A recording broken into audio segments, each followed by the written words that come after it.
galera da Mariano TV, estamos aqui para mais um giro pelo mundo. E hoje, nosso destino serão umas ilhas paradisíacas que ficam bem pertinho da América do Sul.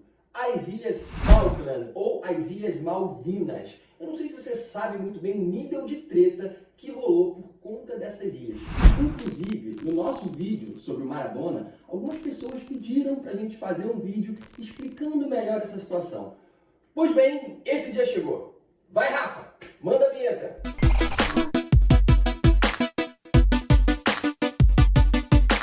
Antes do nosso bordão, cuidado! Não confunda Ilhas Malvinas com Ilhas Maldivas. Os malditos estavam com pouca criatividade para batizar ilhas. É possível que eu mesmo, no decorrer desse vídeo, confunda. Então, se eu confundir, a Rafa vai me ajudar aqui. Mostra o mapa aí pra gente conseguir entender. As Maldivas ficam lá na Ásia e as Malvinas ficam aqui bem pertinho na América do Sul. Falei que ia confundir? Já comecei a confundir. Agora que a gente já esclareceu essa confusão, vamos começar o vídeo. De acordo com alguns relatos históricos, as Ilhas Falkland foram avistadas pela primeira vez em 1592, mas só foram ocupadas em 1690, quando o capitão John Strong desceu e trouxe os primeiros ocupantes da ilha, até então desabitada. Olha, se eu posso te dar uma dica sobre o episódio de hoje, é ficar bem ligado em quem está no controle da ilha. Vocês vão ver que esse assunto vai longe. Em 1764, os franceses chegaram nas ilhas e construíram um porto que controlava parte da região. Claro que isso ligou um alerta nos ingleses, que resolveram batizar a ilha. E batizaram de Ilhas Falkland. O rei inglês também reivindicou oficialmente a posse da região e um porto inglês foi construído. Aí você pensa, bom, já sei, os franceses e os ingleses vão começar uma guerra, não? Não. Nada disso. Em 1766, os franceses desistem de ocupar a ilha e vão embora. Porém, contudo, entretanto, todavia, em vez de eles darem a posse aos ingleses, quem ficou com a parte francesa, inclusive com o porto, foi a Espanha. E aí, pronto. Mais um país entrou na disputa. Esse é o momento que alguém vira e pergunta, mas marinheiros, o que eles viram nessas ilhas? E aí eu te respondo, olha isso. Que fofinho! Você também não ia querer ficar nessa ilha? Mas não é só por causa desses pinguins fofinhos que esse local é tão cobiçado. A sua posição geográfica é bastante estratégica. Dá uma olhada aí. Quem contorna a América do Sul por baixo passa muito perto dessa região, e esse ponto poderia ser usado para controle e suporte. Em 1770, os espanhóis invadiram o lado britânico e foram para cima da área do porto inglês. Depois de mais ou menos um ano de peleja, os espanhóis cansaram e devolveram tudo que eles haviam invadido. E os dois lados passaram a viver cada um na sua. Acontece que 4 anos depois, em 1774, os ingleses deixaram a ilha. Isso mesmo, abandonaram as Ilhas Falkland. Eles deixaram um aviso dizendo que elas ainda pertenciam ao rei e que eles iriam voltar e blá blá blá, mas foram embora. Claro que não deu certo, né?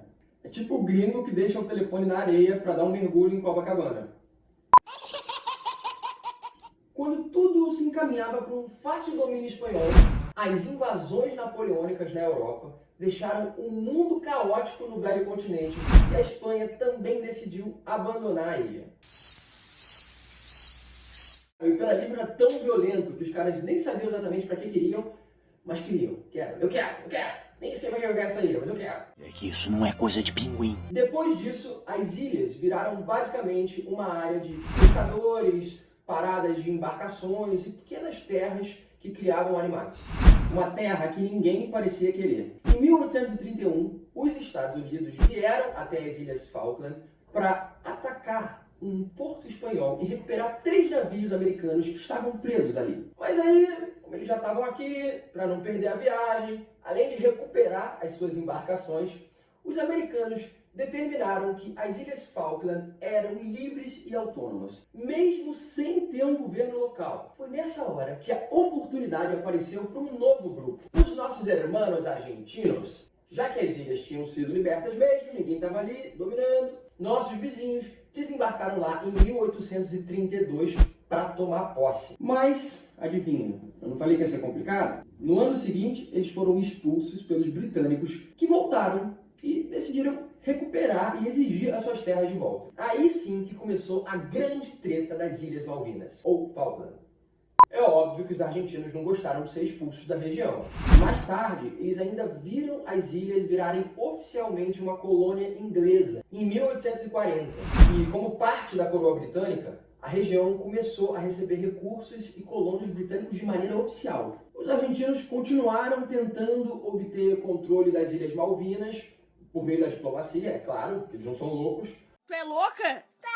Tentaram, mais de um século se passou, e depois da Segunda Guerra Mundial, os argentinos continuavam tentando ter o controle das ilhas. Como representantes da origem espanhola, eles foram até a ONU negociar diretamente com os ingleses, e lá se foram os anos 60, os anos 70, e não é que quase deu resultado perto dos anos 80? Parecia que os britânicos iam finalmente ceder as ilhas. Fazia sentido com a política de corte de custos que estava rolando na Inglaterra na época.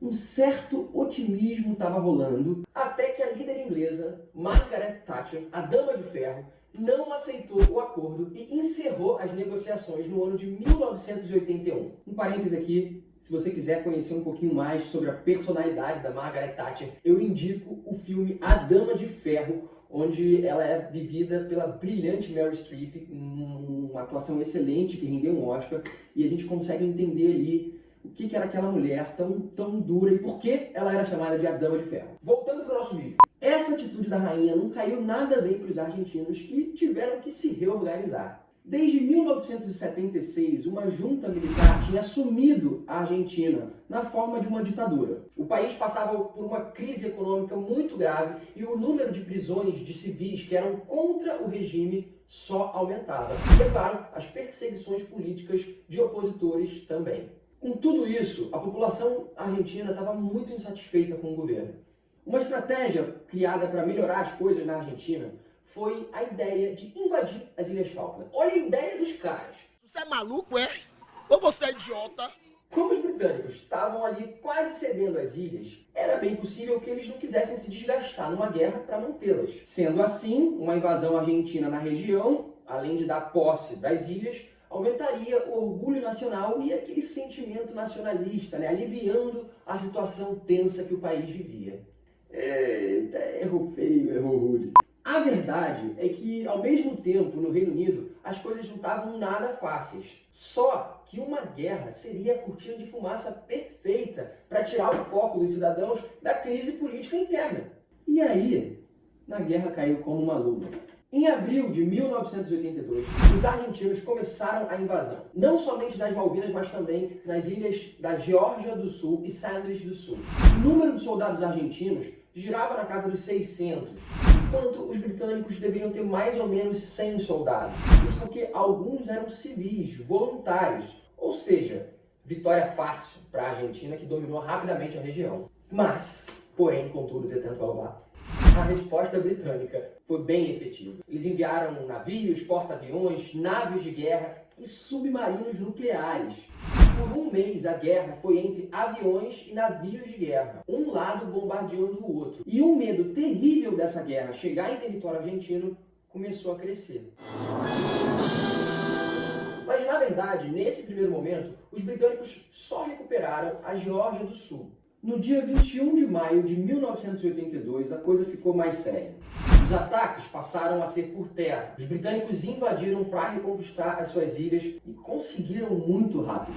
No dia 14 de julho, os argentinos se renderam. Com um prejuízo enorme em navios, aviões e outros veículos destruídos, milhares de argentinos presos e quase 1000 mortos, a crise argentina se intensificou. A ditadura não resistiu e caiu. Enquanto isso, a vitória na guerra foi um ponto importante para a reeleição da Margaret Thatcher no Reino Unido. A gente não pode esquecer que a Guerra das Malvinas aconteceu durante a fase final da Guerra Fria e ainda existia aquela grande tensão entre americanos e soviéticos no mundo. Mas, ao contrário da maioria dos outros conflitos dessa época, dessa vez a guerra foi entre dois aliados dos Estados Unidos. Os americanos até que tentaram ficar neutros no começo, mas apoiaram os britânicos na guerra. A França também deu seu apoio e informações, já que as armas dos argentinos eram em grande parte francesa. E esse conjunto de informações ajudou muito os franceses na hora da guerra. A Argentina, por sua vez, recebeu apoio de boa parte da América do Sul e da Líbia, que enviou até mísseis soviéticos para lá. Quem definitivamente não ajudou a Argentina foi o Chile. Esses dois possuem uma grande treta que muita gente nem faz ideia. E olha aí, esse aí seria um bom tema para os próximos vídeos, hein? Comenta aí embaixo que vocês sabem, a gente está sempre de olho. Enfim, além de vencer a guerra de 1982, os britânicos encerraram de vez a questão quando, em 2013, fizeram um referendo para saber qual nacionalidade os moradores das ilhas se identificavam. O resultado foi indiscutivelmente pelo lado britânico. Fica fácil, né? Quer ser britânico ou quer ser argentino? No fim das contas, as ilhas ficaram realmente com os britânicos. Por mais que esse assunto ainda seja muito sensível na Argentina, parece ser uma questão resolvida no resto do mundo. E foi por causa dessa treta que os argentinos adoraram ver o Maradona fazendo aquele gol de mão, e depois aquele gol incrível, e eliminando a Inglaterra na Copa do Mundo de 1986. Galera, esse foi o nosso Giro pelo Mundo de hoje. Fiquem ligados nos próximos. Se não for pedir muito, por favor, se inscreva aqui no nosso canal, dá um joinha, curta, clique no sininho, participe da nossa comunidade e, o mais importante, comentem aqui que vídeos, que temas, o que vocês gostariam de ouvir, porque a gente está sempre ligado nos comentários e é muito maneiro poder fazer um vídeo sabendo que vocês estão a fim de saber sobre esse assunto. Então, comentem aí, estamos aguardando. Um beijo a todos e vamos nessa.